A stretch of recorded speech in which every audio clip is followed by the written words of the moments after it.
అను ఏం చేస్తున్నావు అర్థమవుతుందా? ఎక్కడికి వెళ్తున్నావు? ఎందుకు అట్లా మాట్లాడుతున్నావు? అతనికి ఏమేం తెలీదు అంటున్నాను కదా, నేనేమో హెల్ప్ చేద్దామని చూసుకుంటున్నాను. నాకు కూడా ఏదో టైం పాస్ అయినట్టు. అయినా తెలియని పరిస్థితులు ఎలా వెళ్తావు? స్టూపిడ్ గా ఆలోచించుకు, నీకు అన్ని డౌట్సే. అయినా నేను కార్ లో వెళ్తున్నా అని జెలసీగా ఫీల్ అవుతున్నావు కదా. అను నేను చెప్పేది విను.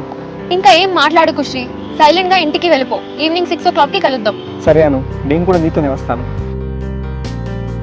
లేదు లేదు, మేమిద్దరే వెళ్తాం. మాకు ప్రైవసీ కావాలి.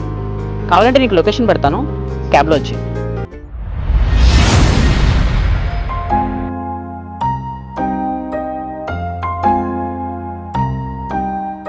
ఫుడ్ ఎంత టేస్టీగా ఉంది కదా, ఈ కేఫే ఎవరిదో?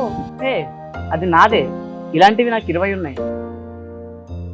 అవునా? యా. నీ గర్ల్ ఫ్రెండ్ ఉందా? లేదు, బట్ నీకు బాయ్ ఫ్రెండ్ ఉన్నాడు. లేదు, అతను నా ఫ్రెండ్ మాత్రమే. ఏంటి ఫ్రెండా? అవును, నువ్వు నా ఫ్రెండే కదా. అవునా?